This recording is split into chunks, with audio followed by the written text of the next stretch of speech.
नमस्कार, city news के bulletin में आप सभी का स्वागत करती हूं। मैं हूं आपके साथ शिल्पा पाठक। खबरें देखेंगे विस्तार से, उससे पहले एक नजर अब तक की सुर्खियों पर। जमशेदपुर के सुपोडेरा स्कूल परिसर में नाबालिग का शव मिलने से सनसनी, दुष्कर्म के बाद हत्या की आशंका।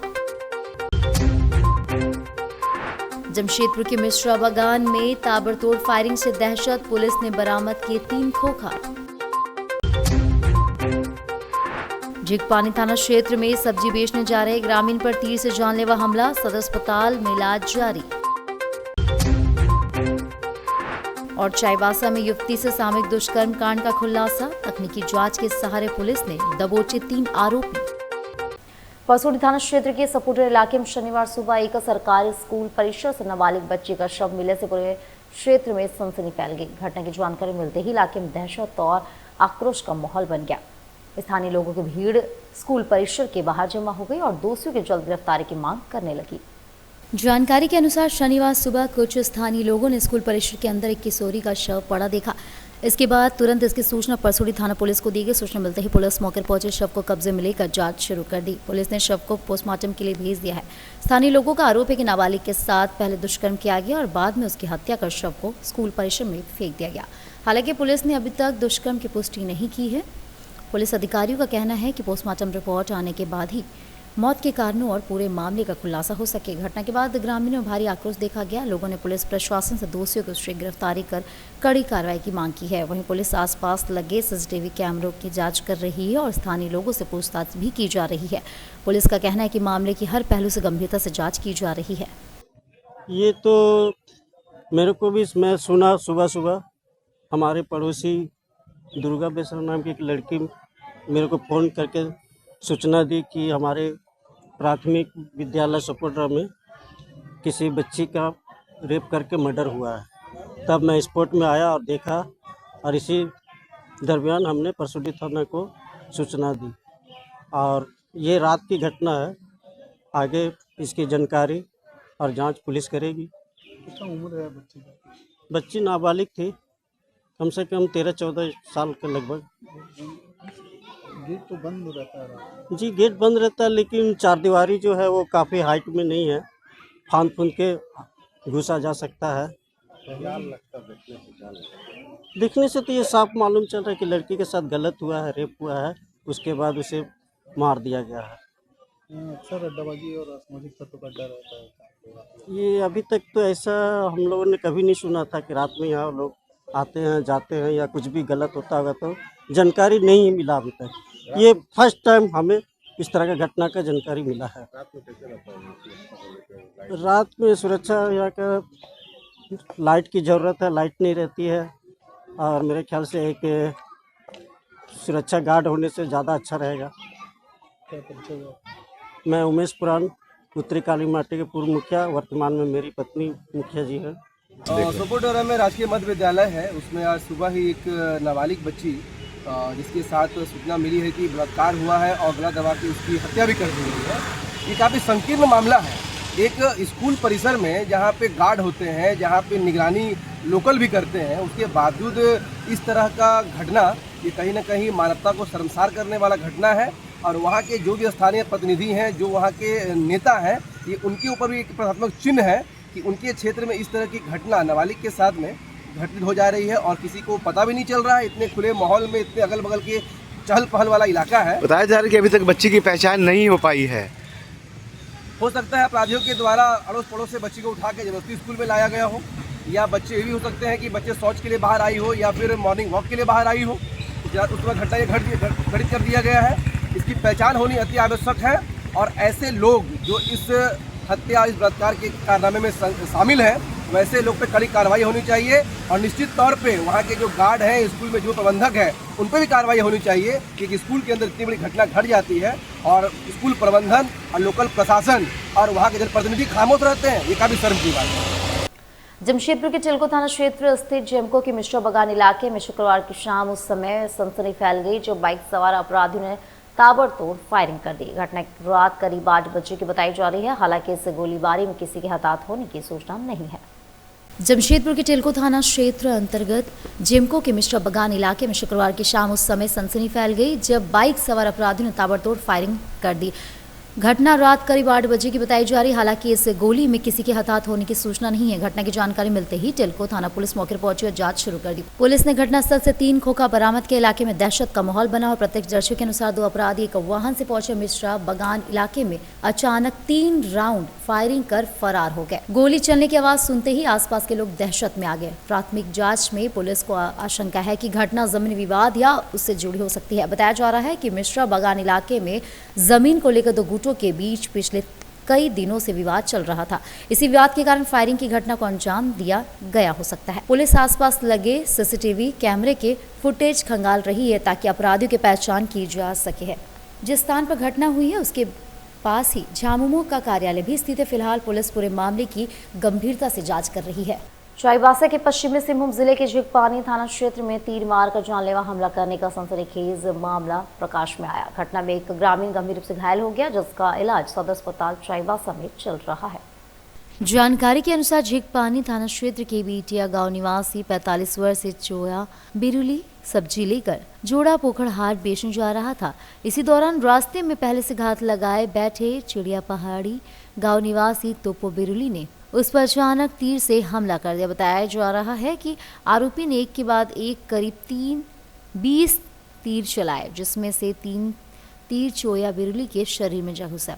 तीर लगने से चोया बिरुली गंभीर रूप से घायल होकर सड़क पर गिर पड़े। राहगीरों ने उन्हें अस्पताल पहुंचाया। तुरंत पुलिस को सूचना दी। सूचना मिलते ही झिगपानी थाना पुलिस मौके पर पहुंची। घायल को इलाज के लिए सदर अस्पताल चाईबासा पहुंचाया।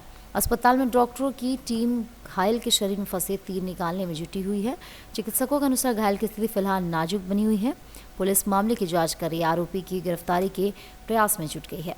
साप्ताहिक घाट आ रहा था बाइक से शादी बेचने को लेकर करीब वही 2 बजे पहले से घात लगाया हुआ होगा मारने वाला कामरू तालाब के पास लगभग 20 तीर चलाया था। 20 तीर चलाया। हाँ जख्मी आने के हिसाब से 20 30 चलाया 3 टू लगा है। हाँ 3 कहाँ का रहने वाला है? ये रहने वाले हैं ये बेटिया के ये कहाँ का है? बेटिया गाँव नहीं वो जो मारा मारने वाला आपने बता रहा था ये चिड़िया पहाड़ी के क्या नाम है? उसका नाम है डोपे बोली। दोपे हाँ डोपे बोली। उसी गांव दूसरा गांव का है। दूसरा गाँव का है चिड़िया पहाड़ी के। कोई विवाद है क्या? ऐसे तो नहीं बता पा रहा अभी बात। और चाईबासा में युवती से सामूहिक दुष्कर्म कांड का खुलासा। तकनीकी जांच के सहारे पुलिस ने दबोचे 3 आरोपी। गिरफ्तार आरोपी कुदापी गांव के मड़कम हाथू टोला निवासी बताए जा रहे हैं। आरोपियों में 20 वर्षीय डुगुतू बुड़ीउली उर्फ कोंदा, 26 वर्षीय तिरुली उर्फ कोंका और 30 वर्षीय मंड्रू उर्फ जबीरा गोप शामिल है। मामले की गंभीरता को देखते हुए पुलिस अधीक्षक निदेशक प्रशिक्षु IPS अधिकारी झिगपानी थाना प्रभारी राजकुमार जयराजू और चाईबासा SDPO बहानन टुडू के संयुक्त नेतृत्व में विशेष अभियान बनाया गया जहां जांच टीम का गठन किया गया। तकनीकी शाखा के सहयोग से पुलिस ने त्वरित कार्रवाई कर दी। तीनों आरोपियों को गिरफ्तार कर लिया। गिरफ्तारी छापेमारी दल में पुलिस अवर निरीक्षक राजीव रंजन मिश्रा, महबा मिंज और सशस्त्र बल के जवान शामिल थे। पुलिस अब आगे की कानूनी कार्रवाई में जुटी है। एमजीएम थाना क्षेत्र के बेलाचोड़ी काली मंदिर के पास एक कार ने मारा भीषण टक्कर जिससे बाइक सवार गंभीर रूप से घायल हो गए। साथ ही आलमफानर में स्थानीय लोगों ने उठाकर अस्पताल पहुंचाया। वहीं मौजूद लोगों ने पूरी घटना की जानकारी दी। रफ्तार से आ रही कार ने बाइक सवार को टक्कर मारी थी। क्या नाम आपका? मेरा नाम आफ्ताब आलम, हम 1033 के ड्राइवर हैं। एम्बुलेंस का ड्राइवर है आप? एम्बुलेंस ड्राइवर 1033 का। क्या नाम है इसका? राजेश नाम कालंदी बताया। हाँ, जैसे मेरे को सूचना हुआ मैंने तुरंत लाकर एम्बुलेंस से लाकर IGM में पहुंचा दिया। ये कहाँ पे हुआ हादसा? ये हुआ काली मंदिर के थोड़ा सा मतलब जस्ट 10 कदम पीछे। एमजीएम थाना पड़ेगा? IGM थाना पड़ेगा। ये क्या चीज़ में था ये पता नहीं क्या चीज़ नंबर हमको सूचना हुआ। उसके बाद मैंने जल्दी से एम्बुलेंस लेकर आया, उठाया और ला के यहाँ पर। परिवार के लोग भी आ गए? हाँ, परिवार के लोग भी आ गए। मतलब हुआ क्या चीज़? कोई गाड़ी मारा है? कोई गाड़ी हमारा एक्सीडेंट किया, यहाँ पर भी चोट है, थोड़ा सा इधर भी है। मार के भाग गया गाड़ी? चला गया। अच्छा, मार के भाग गया ना? वो गाड़ी के थी में अपना टकरा गया। अच्छा, ये बाइक में था? स्पेशल स्कूल ऑफ जॉय दिव्यांग बच्चों के सर्वांगीण विकास के साथ साथ आत्मनिर्भरता पर केंद्रित गतिविधियों पर बच्चों के उज्जवल भविष्य के लिए आज प्रोग्राम आयोजित किया गया, जिसमें तमाम अतिथि उपस्थित हुए और बच्चों के हौसलों से अफजाई करने की बातें कही। स्पेशल स्कूल ऑफ जॉय दिव्यांग बच्चों के सर्वांगीण विकास एवं विकास के साथ साथ आत्मनिर्भरता पर केंद्रित गतिविधियों पर बच्चों के उज्जवल भविष्य के लिए आज प्रोग्राम आयोजित किया गया, जिसमें तमाम अतिथि मौजूद रहे और बच्चों के हौसलों को अफजाई भी किया एवं विद्यालय के संरक्षक के इस पुनीत कार्य के लिए काफी सराहना की गई और ऐसे ही आगे बढ़कर बच्चों को सफल बनाने के लिए संकल्प लिया गया। एवं मुख्य अतिथि के तौर पर मौजूद मानगो की मेयर सुधा गुप्ता ने कहा कि सहयोग के लिए तत्पर खड़े रहेगी और हर संभव मदद उपलब्ध करेगी। तो बीच में रहना, बच्चों को बढ़ावा देना इस तरह के बच्चों को, ताकि समाज में कुछ कर सके, अपने इंडिपेंडेंट रह सके, क्योंकि बच्चे लोग स्पेशल चाइल्ड हैं जो अपने से कुछ नहीं कर पाते हैं, तो इन लोगों को हम लोग सिखाते हैं बहुत सारी चीज़ जो अपने से कर पाए और समाज में जी सके, अच्छा से अपना ज़िंदगी को जी सके। हम लोग इसीलिए इस तरह के एक्टिविटीज़ लोगों के बीच में जो लगे नहीं कि हम समाज से बाहर हैं। स्कूल ऑफ जॉय का कोऑर्डिनेटर हूँ सर। आज का प्रोग्राम है स्पेशल चाइल्ड के ऊपर, जो उन लोग का डांस प्रोग्राम है, जहाँ पे चीफ गेस्ट है सुधा गुप्ता मैम और जो ऑनरेबल गेस्ट हैं 5 जन। प्रोग्राम है डांस का जो स्पेशल चाइल्ड लोग ही करेंगे। क्या उद्देश्य है इस तरह का प्रोग्राम करने का? सब प्रोग्राम का उद्देश्य है कि स्पेशल चाइल्ड कुछ भी कर सकते हैं। वो लोग ये मत सोचिए कि वो चीज़ नहीं कर सकते, गाना भी गा सकते हैं, डांस भी कर सकते हैं। उनको इम्प्रूवमेंट हम लोग स्कूल में करवाते हैं, वो चीज़ का दिखाना है। किस स्कूल की तरफ से आयोजन किया गया? ये सब स्पेशल स्कूल ऑफ जॉय की तरफ से आयोजित किया गया है, जहाँ पे एकदम छोटा छोटा बच्चा लोग पढ़ते हैं। 4 साल, 5 साल, 6 साल के एज ग्रुप का है। ये बच्चे किस टाइप के हैं? ये सब ऑटिज्म बच्चे हैं sir. Autism, autistic, down syndrome, इस टाइप का बच्चे लोग हैं। स्कूल ऑफ जॉय जो है ये बहुत ही नेक काम जो यहाँ पे हमारे भाई लोग कर रहे हैं, बहुत ही अच्छा काम कर रहे हैं। हमारी यहाँ बहनें भी जुड़ी हुई हैं और ये काफ़ी सराहनीय है। और ये बहुत स्पेशल बच्चे हैं। बोलते हैं कि भगवान ने इन्हें स्पेशल बनाया है, तो भगवान एक हाथ लेता है तो एक हाथ दे भी देता है, तो कुछ ना कुछ तो इनके अंदर हुनर है। और इनके पेरेंट्स को भी बहुत बहुत मैं धन्यवाद और जितना भी इनको मैं नमन करूँ कम है कि हर दिन इन लोग को ऐसे अपने बच्चे से संघर्ष करना पड़ता है। तो कहीं ना कहीं ये स्पेशल तो ज़रूर है, लेकिन स्पेशल केयर भी इनकी लेनी पड़ती है। तो ये दूसरी बार मुझे मौका मिला है इनके बीच में आने के लिए। और हमारी सरकार की तरफ से एक दिव्यांग पेंशन चलता है जो कि 1000 रुपये है, जो कि सफिशेंट नहीं है। पिछली बार भी मैं आई थी तो मैंने इनसे वादा किया था कि मैं कोशिश करूँगी, लेकिन वो नहीं हो पाया था। लेकिन इस बार मैं भरपूर कोशिश करूँगी हमारी सरकार से बात करके कि इनका दिव्यांग पेंशन बढ़ाया जाए और इनकी हौसला अफजाई की जाए। और कहीं भी अगर इन्हें मेरे सहयोग की ज़रूरत रहेगी, मैं तत्परता के साथ इनका पूरा भरपूर सहयोग। लोगों को क्या देना चाहिए? मैं यही कहना चाहूँगी कि भाई इस तरह के बच्चों के लिए बढ़ चढ़ के हिस्सा लें, ताकि इनकी हौसला अफजाई हो, पेरेंट्स का भी मनोबल बढ़ेगा। हमारे भाई जो इस तरह के स्कूल चला रहे हैं उनका भी हौसला बढ़ेगा। तो मैं उनसे यही कहूँगी कि भाई आप बढ़ चढ़ के हिस्सा लें और पूरा भरपूर सहयोग करें। ओवरब्रिज बना, लेकिन बच्चे अब भी मौत की सड़क पार करने को है मजबूर। केपीएस गम्हरिया में रोड सेफ्टी पर बड़ा सवाल। सरायकेला खरसावां जिले के गम्हरिया स्थित केरला पब्लिक स्कूल के पास बच्चों की सुरक्षा को लेकर गंभीर सवाल खड़े हो रहे हैं।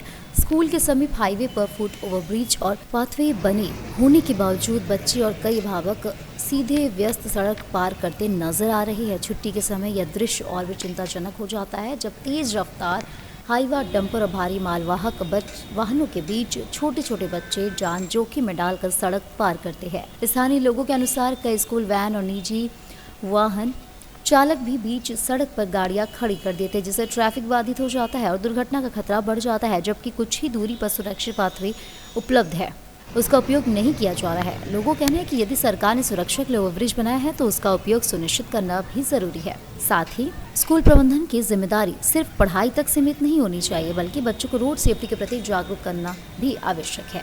अब गर्मी की छुट्टियां शुरू होने वाली है, लेकिन सवाल यह है कि स्कूल खुलने के बाद क्या यह लापरवाही फिर दोहराई जाएगी या प्रशासन और ट्रैफिक विभाग बच्चों की सुरक्षा के लिए कोई ठोस कदम उठाएंगे।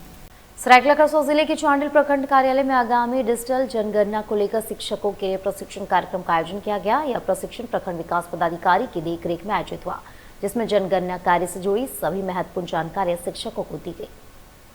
अधिकारियों ने बताया कि इस बार देश में जनगणना पूरी तरह डिजिटल माध्यम से की जाएगी, जिसकी शुरुआत 16 मई से होगी। जनगणना कार्य मोबाइल ऐप और ऑनलाइन सिस्टम का उपयोग किया जाएगा। प्रशिक्षण के दौरान शिक्षकों को घर घर जाकर आंकड़े संग्रह करने और उन्हें सही तरीके से ऑनलाइन दर्ज करने की प्रक्रिया विस्तार से समझाई गई। शिक्षकों को मकान संबंधी जानकारी, परिवार के सदस्यों की संख्या, जन्म से जुड़ी सूचनाएं और अन्य आवश्यक आंकड़ों की ऑनलाइन एंट्री करने का अभ्यास कराया गया।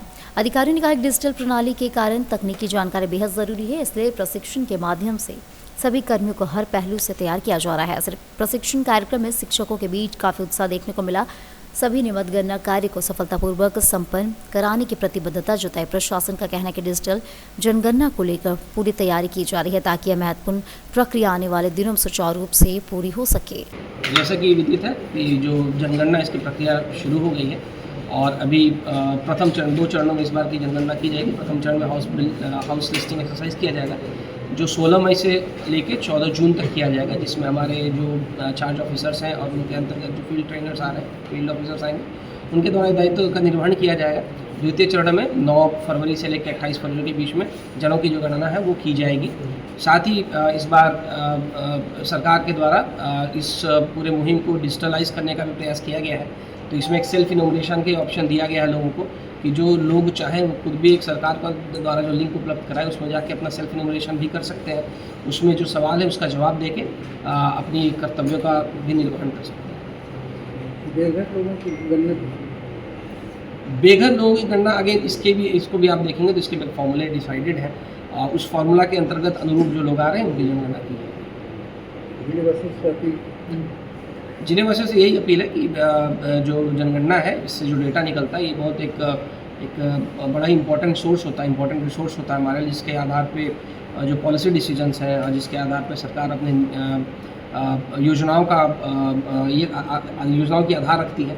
तो इसमें बिल्कुल सही डेटा दें और जो भी जानकारी मांगी जा रही है यथासंभव उसमें सही चीज़ों की प्रविष्टि करें, ताकि इस आधार पे एक सही डेटा निकल के आए हमारे सामने, जिसके आधार पे पॉलिसीज़ जो कि अंतिम लोगों तक पहुंचनी चाहिए उस हिसाब से पॉलिसीज़ को तैयार किया जा सके। जमशेदपुर में लगातार बढ़ती गर्मी और आसमान से बरसती तपिश ने इंसानों के साथ साथ वन्य जीवों की मुश्किलें भी बढ़ा दी है। भीषण गर्मी और लू को देखते हुए टाटा स्टील जूलॉजिकल पार्क प्रबंधन पूरी तरह अलर्ट मोड पर है। जानवरों को गर्मी से राहत देने के लिए जू में विशेष इंतजाम किए गए हैं।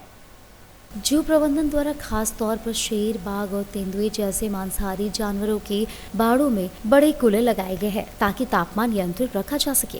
इसके साथ ही केयर टेकर लगातार जानवरों की निगरानी कर रहे हैं। गर्मी से बचाव के लिए देशी उपायों का भी इस्तेमाल किया जा रहा है। बाड़ों के चारों ओर खस की चटाइयाँ लगाई गई है, जिन पर नियमित रूप से पानी का छिड़काव किया जा रहा है। जानवरों को डिहाइड्रेशन से बचाने के लिए समय समय पर नहलाया जा रहा है और पीने के पानी की पर्याप्त व्यवस्था की गई है।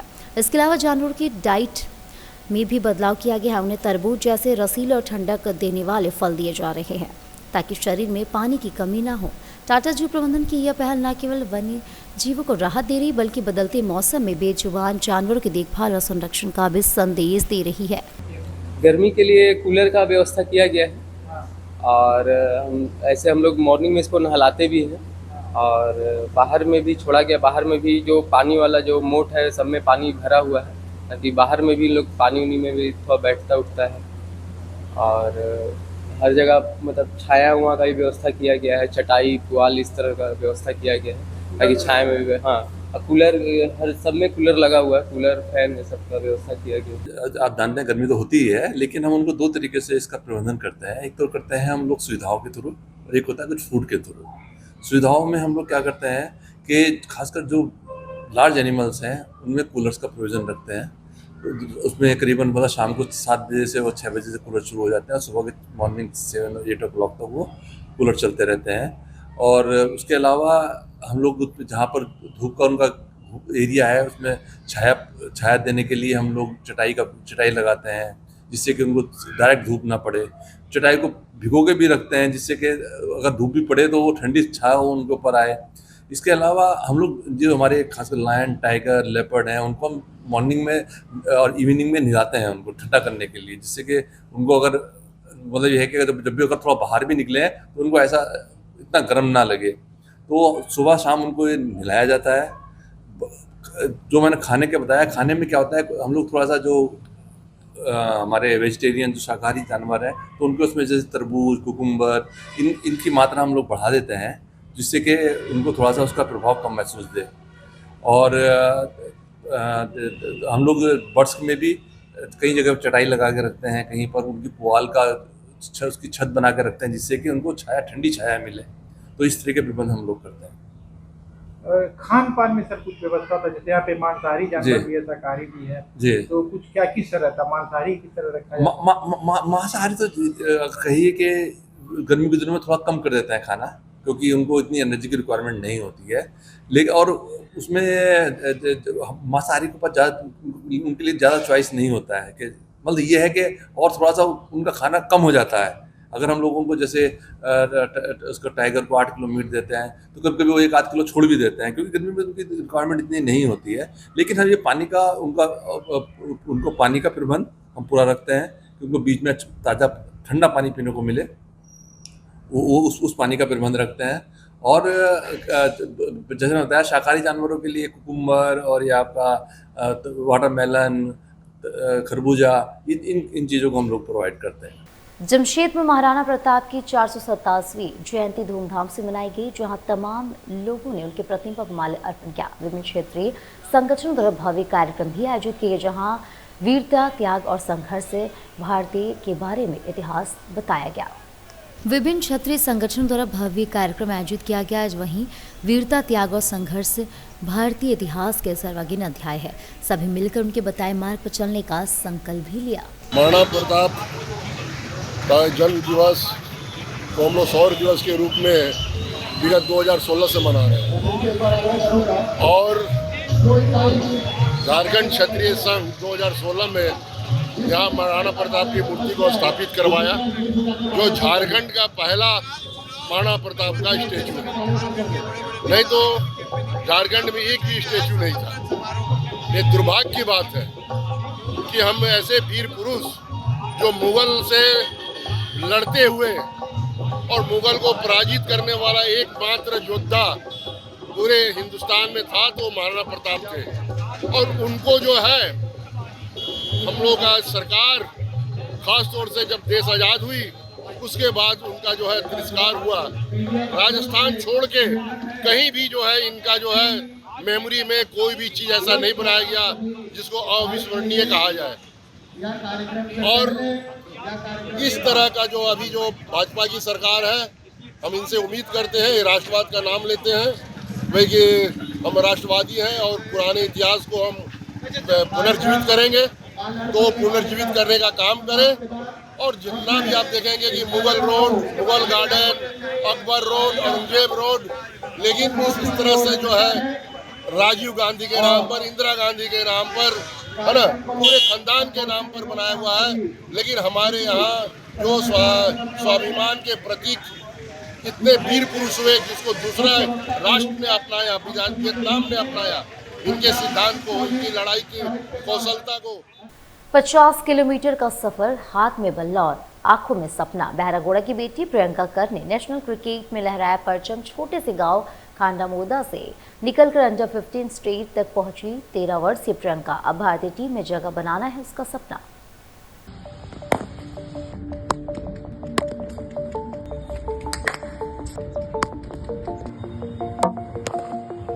पूर्वी सिंहभूम जिले के बहरागोड़ा प्रखंड के छोटे से गांव खांडामोदा की 13 वर्षीय प्रियंका कर आज ग्रामीण क्षेत्र की बेटियों के लिए प्रेरणा बन चुकी है।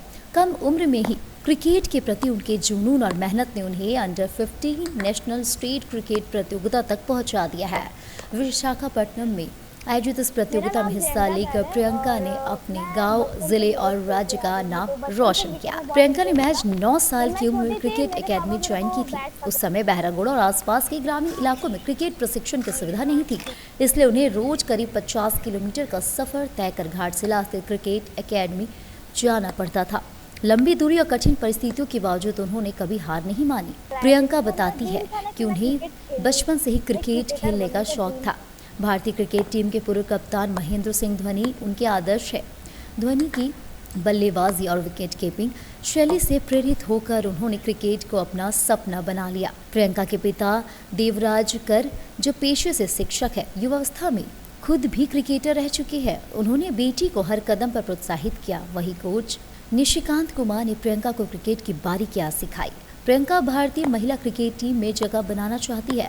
उनकी कहानी यह साबित करती है कि मजबूत इरादों और मेहनत के दम पर छोटे गांव से निकलकर भी बड़े सपने पूरे किए जा सकते हैं। मेरा नाम प्रियंका कर है और मैं बचपन से क्रिकेट खेलती आ रही हूँ। मेरे को बचपन से क्रिकेट में बहुत इंटरेस्ट था। जब मैं छोटी थी मेरे पापा मेरे को बैट पकड़ाए थे क्योंकि उनका ड्रीम था ना कि मैं क्रिकेट खेलूँ, मैं एक क्रिकेटर बनूँ, उनका ड्रीम था। तो बचपन से जब मैं चलना स्टार्ट की मेरे पापा मेरे को बैट पकड़ाया। वहाँ से फिर मेरे को क्रिकेट में थोड़ा थोड़ा इंटरेस्ट आने लगा। जब मैं क्रिकेट खेलना स्टार्ट की, लड़का लोग के साथ खेलती थी। जब मैं धीरे धीरे ग्रो करने लगी, जब मैं 9 साल की थी तब मैं घाटशिला क्रिकेट एकेडमी ज्वाइन की थी। वहाँ पे मैं 5 महीना प्रैक्टिस की होंगी। वो घाटशिला यहाँ से 50 किलोमीटर दूर था। तो हम लोग ट्रैवल करके बस में जाते थे। पापा मेरे को संडे ले जाते थे, संडे को। फिर 5 महीना वहाँ पे मैं प्रैक्टिस की होंगी। फिर यहाँ पे भैरागोड़ा में भैरागोड़ा क्रिकेट एकेडमी खुला। निशिकांत भैया वहाँ के कोच हैं, निशिकांत कुमार, और उनके वो मतलब वहाँ पे कोचिंग सिखाते हैं सब कुछ। उनसे मैं सीखी हूँ। मेरे को टेक्निक वगैरह सब सिखाए, बैटिंग बॉलिंग जो भी है सिखाया। वो एक बहुत अच्छे कोच है। इवन वो स्टेट खेले हैं, MRF भी किए हैं। एंड उसके बाद फिर मेरा 15 डिस्ट्रिक्ट में सिलेक्शन हुआ। मैं पहली बार ट्रायल देने गई एंड फिर मेरा 15 डिस्ट्रिक्ट में सिलेक्शन हुआ। वहाँ पे जब मैं 12 साल की थी तब 15 डिस्ट्रिक्ट में मेरा सिलेक्शन हुआ। फिर वहाँ से परफॉर्म करने के बाद मेरा स्टेट कैंप लगा। फिर वहाँ से मेरा स्टेट टीम में सिलेक्शन हुआ। फिर वहाँ से हम लोग वाइजाग गए थे प्लेन में खेलने। प्लेन से गए थे हम लोग। पहली बार एक्सपीरियंस था प्लेन में जाने का, कभी गए नहीं थे प्लेन में। फर्स्ट टाइम एक्सपीरियंस था घर से दूर जाके प्लेन में। बहुत पहले तो डर भी लग रहा था वहाँ, क्योंकि पहली बार बैठ रहे थे, कभी बैठे नहीं थे। तो एक्सपीरियंस बहुत अच्छा था। वहाँ से खिड़की से हम लोग बादल वगैरह भी देखे। मतलब बहुत ही अच्छा एक्सपीरियंस था। मैं बस यही बोलना चाहूँ कि हार्डवर्क करो और अपने ड्रीम को पूरा करो। मेरा नाम देवराज कर है। हम एक प्राइमरी टीचर हूँ और हम जब बचपन थे हम खेला में ज़्यादा ध्यान देते थे और पढ़ाई भी अच्छा करते थे। तो मेरे को इतना प्रोवाइड करने में लिए कोई नहीं थे, नहीं तो हम भी अच्छा खेल रहे थे। पर जब मैं देखे तो हम शादी करने के बाद हम सोचे कि मेरा बेटी या बेटा हो, हम उसे क्रिकेट खिलाएंगे। और मेरा ड्रीम था कि उसको क्रिकेटर बनाने के लिए। और अभी कुछ हिस्से में थोड़ा सक्सेस हुए हैं।